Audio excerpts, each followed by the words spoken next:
तो hello friends, स्वागत है आप सभी का आपके अपने इस प्यारे से भरोसेमंद यूट्यूब चैनल प्रतीक सोनी क्लासेस में। तो बच्चों, मैं प्रतीक सोनी आप सभी का स्वागत करता हूं।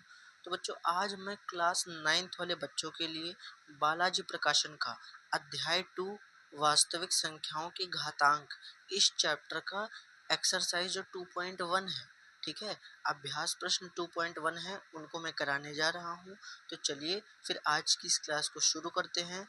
और मैं ये दावा करता हूँ कि अगर आपने क्लास 9th की पूरी सीरीज फॉलो कर ली तो आपका क्लास 9th में 95 मार्क्स आने से कोई नहीं रोक सकता है। तो चलिए फिर आज की इस क्लास को शुरू कर देते हैं और मैं आपके लिए गणित एकदम आसान भाषा में समझाऊंगा। आपको बिल्कुल भी डरने की आवश्यकता नहीं है, ठीक है। तो चलिए फिर शुरू करते हैं। तो आज की इस क्लास में, ठीक है ना, इस एक्सरसाइज को शुरू करने से पहले मैं आप सभी के सामने कुछ फॉर्मूलाज लेकर आ गया हूँ, ठीक है। आपको ये सभी फॉर्मूला जो हैं इसको याद कर लेने हैं, ठीक है। तो फॉर्मूला में सबसे पहला फॉर्मूला क्या है, ठीक है। सबसे पहला फॉर्मूला मैं यहाँ पर लिखता हूँ, ठीक है। सबसे पहला फॉर्मूला क्या है, देखिए, अगर कोई भी दो आधार है, ठीक है ना, दोनों आधार समान है और उस पर कुछ घात m और n है और अगर वो गुणे में है, आधार समान है, तो इस कंडीशन में हम लोग क्या करेंगे, हम लोग घातों को जोड़ लेंगे तो m प्लस n हो जाएगा। a की घात m प्लस n हो जाएगा। आधार समान है तो घातों को हम लोग जोड़ लेंगे। अगर यही के बजाय, ठीक है, इसी के बजाय मान लीजिए यहाँ पर गुणे की जगह भाग होता, गुणे की जगह क्या होता, भाग होता, तो इस कंडीशन में हम लोग घातों को घटा देंगे। अगर आधार समान है और भाग का चिन्ह लगा है तो घातों को हम लोग घटा देंगे। उसके बाद तीसरा नंबर सूत्र क्या है, तो दोस्तों तीसरा नंबर सूत्र क्या है, तीसरा नंबर सूत्र है, यदि a की पावर m की पावर n है तो हम इसे लिख सकते हैं a की पावर m इंटू n, ठीक है। और चौथा और सबसे ज़्यादा इम्पोर्टेंट सूत्र क्या है, देखिएगा, अगर a गुणे b इसकी पावर n है, ठीक है, इसकी पावर n है, तो हम इसे लिख सकते हैं कि a की पावर n गुणे b की पावर n, ठीक है। और उसके बाद पांचवा सूत्र क्या होगा, पांचवा सूत्र होगा, यदि अगर कोई मान लीजिए भिन्न है और उस पर कुछ घात n है तो हम अंश का घात बटे में हर के घात के रूप में उस जो घात है उसको अंश के घात और हर के घात के रूप में लिख सकते हैं। तो उम्मीद है कि आपको ये पांचों सूत्र समझ में आ गया होगा, ठीक है। और अब आपको क्या करना है, इन पांचों सूत्र को याद कर लेना है। तो चलिए हम शुरू करते हैं अपने आज की इस एक्सरसाइज 2.1 को। तो देखिएगा दोस्तों, पहला प्रश्न हमारा क्या कह रहा है, बहुत ही सिंपल क्वेश्चन है। आप यहाँ पर देख सकते हैं क्या कि यहाँ पर आधार जो है वो समान है, तो हम लोग घातों को क्या करेंगे, घटा देंगे। यहाँ पर हम लोग लिखेंगे चूंकि a की power m divided by a की पावर n, ये होता है a की पावर m माइनस n। आधार समान है तो घातें घट जाएंगी। इसी तरीके से आधार समान है तो घातों को हम लोग घटा देंगे, ठीक है। तो ये आ जाएगा 5 की घात 5 और हम लोग इसका प्रसार करेंगे, ठीक है ना। तो हम इसे लिख सकते हैं 5 गुणे 5 गुणे 5 गुणे 5 गुणे 5 और ये हमारा हो जाएगा 50 हम 25, 25 पंचे 125, 125 पंचे हो जाएगा कितना, 625 और 625 पंचे हो जाएगा कितना, ये हो जाएगा हमारे पास 3125। कितना हो जाएगा, 3125। और यही हमारा इसका क्या हो जाएगा, आंसर हो जाएगा। तो चलिए बढ़ते हैं अपने सेकंड क्वेश्चन की तरफ। तो चलिए फ्रेंड्स देखते हैं हमारा दूसरा प्रश्न। दूसरा प्रश्न क्या है, बहुत ही सिंपल क्वेश्चन है। हमें यहाँ पर रीजन लिखते चलना है, ठीक है। हम क्या लिखेंगे, चूंकि a की पावर m गुणे a की पावर n, अगर आधार समान है तो गुणे में क्या होती है, घातें जुड़ जाती हैं, तो ये और ये जुड़ जाएंगी, ठीक है। तो इसको जोड़ देते हैं तो 5 की घात 2 प्लस 4 हो जाएगा, ठीक है। आधार समान है तो घातों को जोड़ लेंगे, तो ये हो जाएगा 5 की घात 6 और इसको हम 5 को 6 बार गुणा करा लेंगे, तो 1 2 उसके बाद 3 फिर 4 फिर 5 और फिर 6 हमने गुणा करा लिया, ठीक है। प्रसार मैंने इसका कर दिया, अब इसको गुणा करा लेते हैं। तो 50 हम 25, 25 पंचे 125, 125 पंचे कितना हो जाएगा, 625, ठीक है। और 625 पंचे कितना हो जाएगा, 3125 और 3125 पंचे हो जाएगा 15625। कितना हो जाएगा, 15625। और यही हमारा इसका क्या हो जाएगा, आंसर हो जाएगा। तो चलिए फ्रेंड्स बढ़ते हैं अपने तीसरे क्वेश्चन की तरफ। तो चलिए फ्रेंड्स देखते हैं हमारा तीसरा नंबर प्रश्न क्या कह रहा है। तीसरा नंबर प्रश्न क्या है, 3/4 की घात -2। तो ये बात आपको याद रखना है क्या, कि अगर ठीक है हम बटे वाले को पलट देते हैं, यानी कि 3/4 लिखा है, अगर मैं इसको 4/3 कर देता हूँ तो इसका जो घात है वो पॉजिटिव हो जाएगा।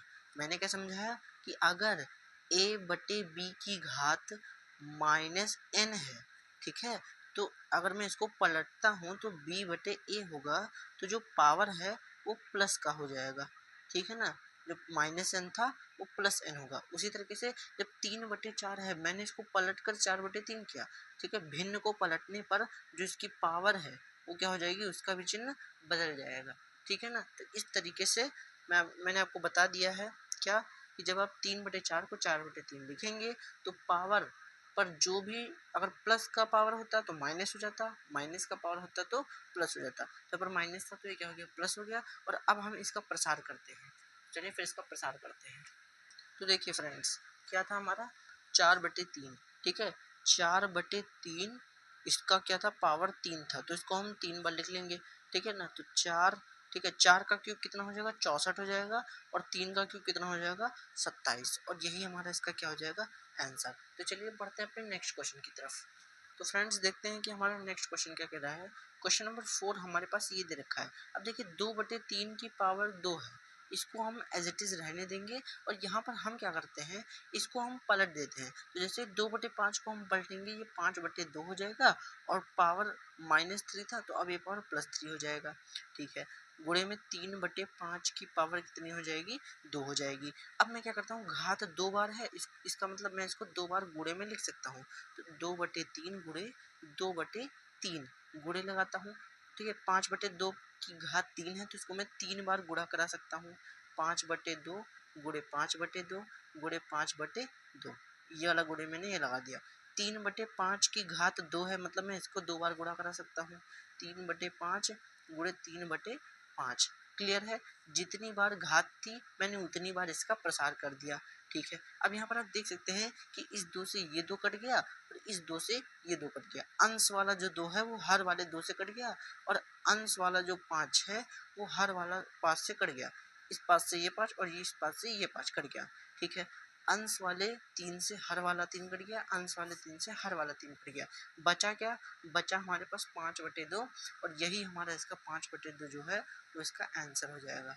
उम्मीद है आपको समझ में आ गया होगा, ठीक है। अगर नहीं आया समझ में तो आप कमेंट कर सकते हैं, मैं इस क्वेश्चन पर दोबारा वीडियो बना दूंगा। तो चलिए अब बढ़ते हैं अपने क्वेश्चन नंबर 5 पर।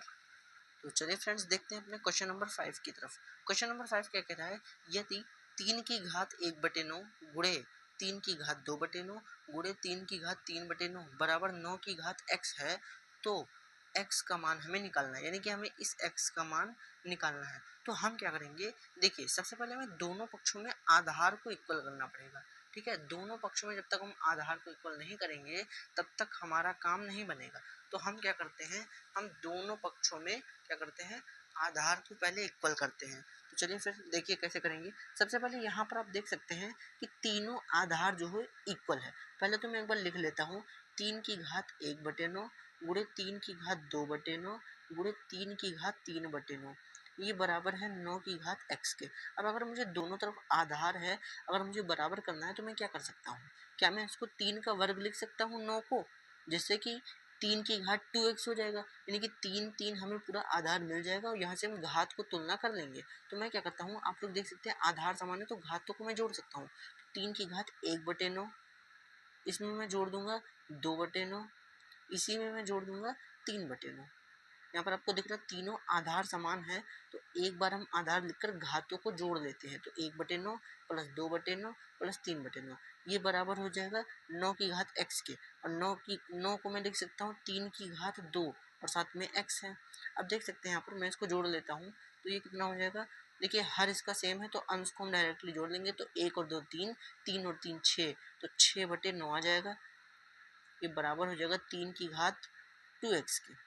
तो यहाँ पर आप देख सकते हैं कि जो आधार है वो बराबर है, तो घात को हम लोग तुलना करा लेंगे। तो क्या लिखेंगे कि घातों की तुलना करने, घातों की तुलना करने पर, तुलना करने पर तो देखिए क्या होगा, यहाँ पर जो 2x होगा, देखिए आधार समान है 3 और 3, इसलिए हम घात को बराबर कर सकते हैं। तो जो हमारा 2x है, ठीक है ना, ये बराबर होगा 6/9 के, किसके, 6/9 के, ठीक है। तो अब मैं इसको क्या लिख सकता हूँ, मैं इसको लिख सकता हूँ 2x बराबर 3 से काट दूंगा तो 3 दूनी 6 और 3 त्रिका 9, तो ये जगह 2/3।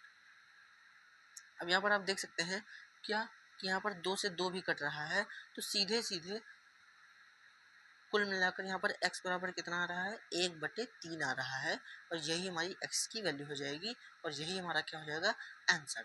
तो चलिए अब हम मिलते हैं नेक्स्ट वीडियो में, जिसमें मैं क्वेश्चन नंबर 6 से आगे के क्वेश्चंस कराऊंगा।